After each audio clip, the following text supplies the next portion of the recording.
Hello, Targ, our friends. Hey, everybody, it's Jason Blaha here, and once again, it's time for another Orc Mode workout. Today was Max Effort Bench Press Day. You guys know the rules. You have to click like before we get to the 1 rep max attempt. Reach down there and click it. We got to keep the likes higher than the dislikes. Only you guys can make that happen. And if you don't click like, it won't happen. So thank you so much if you do that. But today I wanted to experiment, definitely talk with some serious lifters I know.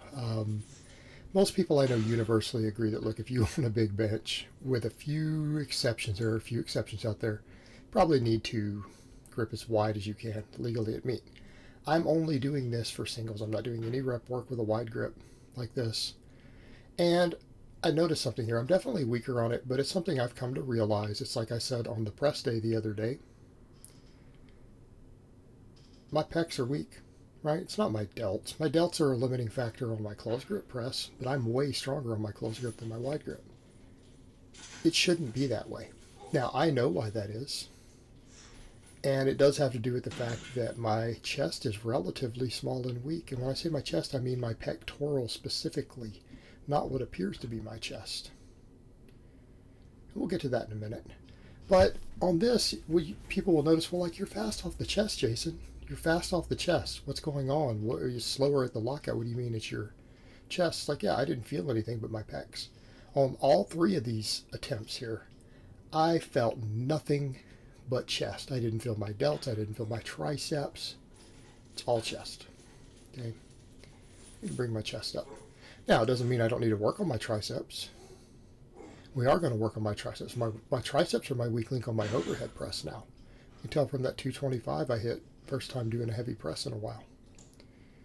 A couple days ago. We could tell the triceps are a weak link. Now, one of the things I noticed, and I'm going to have to adjust my delt training, my left delt has been hurting since I did those raises the other day. I feel like I almost pulled the side head on my left side. It doesn't feel any like that interior pain. It doesn't feel like the rotator cuff like what I was feeling before. And in fact, I didn't feel any of it. I experimented with that wide grip bench ahead of time, and what I noticed warming up is that I felt it and it hurt in there if I didn't arch. But once I arched, like I did on those that you saw there, completely went away. I felt nothing in my shoulder on any of those. The first set of the floor press, I felt it hurting through there again. And I had to adjust and basically focus on driving it towards my feet and not letting the bar drift up. And then it stopped. Of course, it's a little bit hurting me now, but it's the side head. It's not like shoulder injury. And it's the other supplemental work I did seemed to aggravate it slightly, like the tricep extensions. So that really tells me that I'm probably not built for lateral raises. Any way I do them, it seems like something always doesn't ever feel right ultimately. Even though I felt like on that time I've hit the side head of my delt the hardest, I felt it on them. It also feels like it strained it even with a lightweight. So I may go ahead and just do tons and tons of face pulls. I'm doing a lot of overhead pressing on those days. We're going to press for maxes, press for volume. I can start doing like 5 sets of band face pulls. Why? They work the side head and the rear head. Got really good data showing that. It's fine. At least I know now my delts are not a weak link, my front delt, in any of my pressing at this point. Really not for my bench. And I can continue to grow all of the front delt and some of the side with high rep pressing. I can do face pulls. I'll mess with that for just a bit. I'm going to need to do a lot of them to make it work. But I think I'm going to mess with that more on my overhead press days. And we're going to focus on chest. We're going to focus on chest here. So I ended up taking what I had done last time for 3 sets of 10 on the widest grip on my football bar floor press, and I managed to squeeze out 5 sets of 10. It was really hard to get all 5 sets. Chest lit up, felt my triceps quite a bit. Really that side delt started hurting a lot through it. So I'm going to have to massage it out, do a lot of soft tissue work on it. But fortunately for me, it doesn't really feel like rotator cuff. And it didn't have any issues at all on the bench, so that's good. But I think maybe my delts just got all they could handle that session after hitting a max press, 5 sets of standing presses, really high rep. Then all those laterals, it's just more than they can handle. And, you know, lateral raises can damage the shoulder if you're not careful also. So it kind of gets to a point for me where I'm just like, I don't care about my side delts enough to keep experiencing nonsense like that.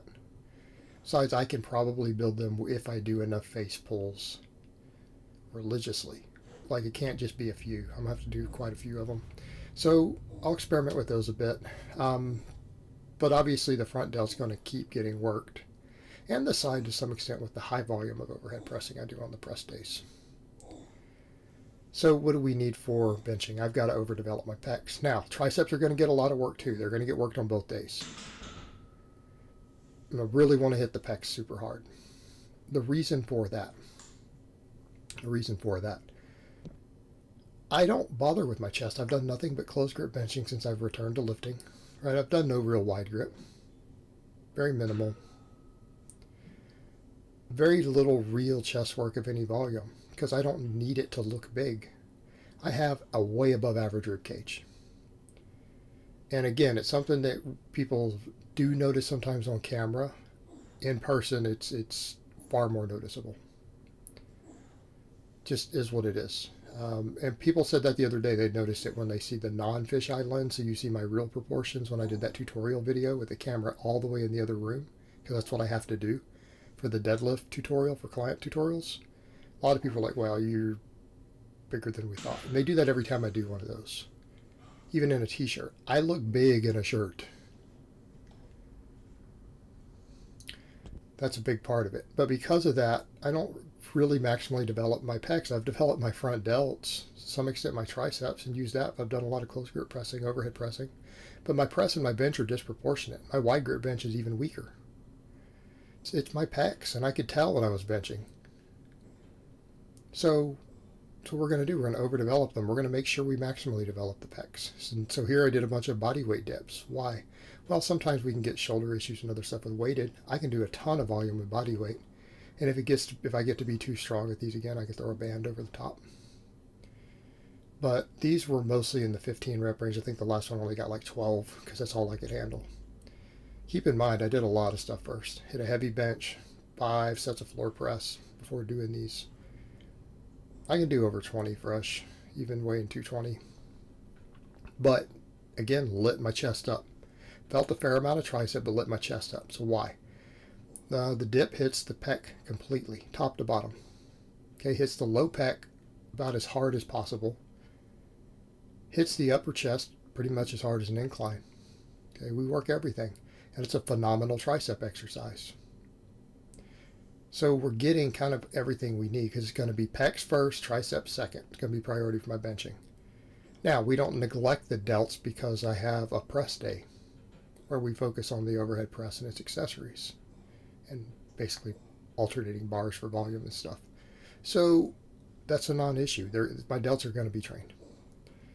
But pecs are a big priority. And the beauty of it is because I have a big rib cage, and people notice that too. They're like, you have kind of long pec insertions too. Yeah. I can probably bring them up pretty quick. I have a lot of real estate to grow pecs on. When we start talking about frame size, I have a big frame to put pec on when I want. I just generally choose not to.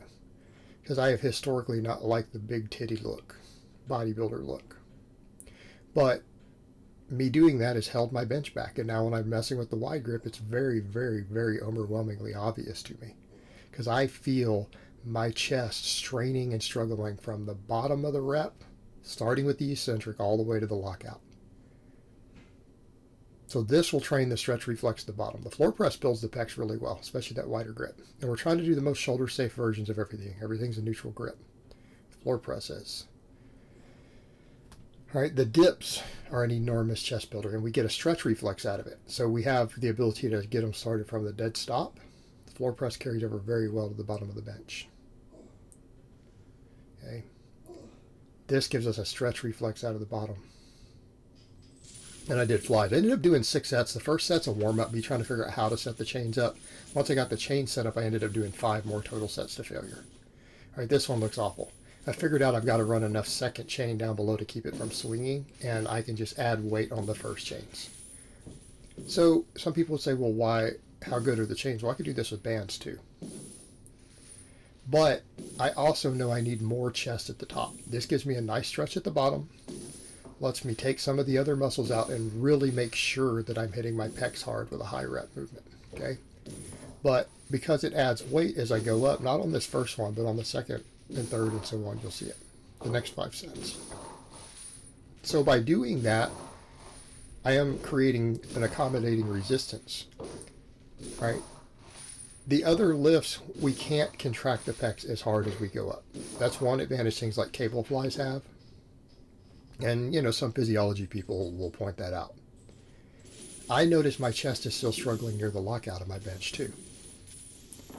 All right, by doing it this way, I am forcing the chest to continue to work hard through the full range of motion. So as I get up to that contraction at the top, the weight's getting heavier still. I got a really, really good contraction there. So I got a stretch and a contraction. And I can tell you, I got a good pump on the high rep dips. But this gave me a really, really intense chest pump. Now, is that always indicative of growth? No. But when we're dealing with something like this, it's a weak link in my benching that I need to bring up as quickly as possible. We need to take advantage of all of these tools. All right, so I am basically making sure that I am working the entire chest and all the functions of it, because I need that whole chest to come up to build my bench. If you guys want proof that a big chest and nothing else can give you a good bench, go look at that UFC whatever powerlifter guy who weighs like 155 or 160. Bench is like 405, 415, something crazy. He has no legs, no back. Right? No legs or back. Probably doesn't train them. He's got really, really, really big pecs relative to his frame size. His pecs are enormous. That's why he has a big bench. Pecs and triceps. So with the amount of real estate I have on my chest, the only thing is I've done no real chest training, no serious chest training for wide grip bench at all since I've returned to lifting after spending a year in bed and coming back to training. Okay. This is the reason my bench sucks. And this is where we have to be honest with ourselves. This is where I'm being honest with myself. Saying if I want a big bench, if I want my bench to have any chance of catching my squat and deadlift, I'm going to have to overdevelop my pecs. And my triceps are going to have to come up too, because I mean that lockout could be indicative, but I don't think it is, but we can make sure. But we know it's a weak link in my overhead press, and I want to bring that up too. So we're just going to train them. We're going to train them hard. But the pecs, and I need them to be strong through the whole range of motion. I need my lower, middle, upper, I need all of it to grow. And I need even those fibers at the lockout to be strong so that I can follow through on that bench. And I have a feeling if I'm willing to put 6 months of really hard work into it, considering this, again, I've got good pec insertions, got a big rib cage, the muscle isn't that big. It really isn't. If you look at that, there's not a lot of pec sitting there on top of the bone. My rib cage is big. But again, we come over to frame size insertions. I could probably blow it up pretty big. What's that going to do to my bench? It's what I'm going to have to do. It's what I'm going to have to do. The benching I was doing today maximizes on leverages, and I'm weaker at it. And I'm weaker at it because it brings the weakest muscle into play completely for me, and that's the chest. Okay.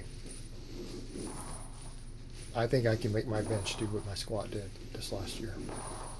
I think I can do that this year. I believe that I can do that. And I had to be honest with myself and had to say, look, I've got to learn how to do the wide grip bench correctly. Meaning I've got to use a technique that's right. I've got to take care of my shoulders. And I have to build my chest. Pressing with dips, with flies. Singles, 10s, 15s, 20s, 25s. I'm going to have to use everything. I think if I can do that, we can see the sort of improvement we saw in my squat this last year. Okay. I'm going to have to be consistent, have to be diligent. But yeah, a lot of these ended up being like in the 25 rep range or more. So I can adjust weight though. I can add chains. Mainly adding chains to that top section and leave the bottom section to stop the swing out. And I can run a little light chain. I've only got a 12-pound chain on each side of the bottom, and it's not coming all the way up. But I can also hook it a little higher up if I need to so that it almost comes up. if that's what we have to do. So I've got that dialed in. And I can always mess with, again, band flies. But these are comfortable. Once I got the swinging to stop by attaching that other chain, these felt really good. And it's different. I'm not used to that feeling. So I think we're going to get quick results. And then I finished off with some traditional skull crushers. Because on my overhead press day, I'm doing the really, really high rep band stuff to failure. That's going to give me the connective tissue protection I want. It's going to give me good gains in my triceps too. Building work capacity, building the tendons, which I need to make sure I don't get tendonitis. But I'm going to have to do some other tricep work. Now, doing all the dips are going to help. Dips are great for triceps. But I do need to make sure I fully develop the muscle. Smaller movement, which we were doing these for a while, and I've noticed my strength has regressed on them since I quit doing them. It'll come back quick. It's regressed a hair. I mean, I'm using about 5 less pounds and losing a rep or 2. It'll come back up. So this kind of made sure that my triceps got maximally stimulated. And I only did 3 sets because I'm doing all that other pressing. Not counting the maxes, it's 5 sets of floor press, 5 sets of dips. That's a lot of tricep work. We're getting up towards maximum recoverable volume or effective volume at that point. Getting close, not quite there. 3 really good sets, basically limit sets. Pretty well finished them off. Gave me what I wanted, but these made my shoulder hurt. Right? My shoulder was feeling good all of a sudden in these, kind of because of that stretch. And I do a pullover type stretch movement for my delts right now for my shoulder mobility, and it hurts. Of course, I take it to a further range of motion than this with straight arms. It looks very similar to this, but with 2 5-pound dumbbells, and I basically lower them back with my elbows bent. It's exactly like I do on this bench here, but they come all the way back instead of my elbows still being pointed up. And I hold that for 30-40 seconds every morning, and it hurts. I'm also doing, band stuff, shoulder dislocates. So I'm really, really working on that shoulder mobility. But just kind of giving an example because people were asking me, and I don't know the name of that maneuver. But it's definitely stretching it. So I am working on the shoulder mobility. But again, the workout was good. We didn't get a very good max bench today with that widest grip, but my weaknesses were mind-bogglingly apparent. And it's exactly what I predicted and knew I was going to have to deal with today. So I'm going to make it happen, just like I've done on the squat, just like I've done on the deadlift. Got to be objective and have to be honest. So I hope it has been informative, and I will talk to you guys next time.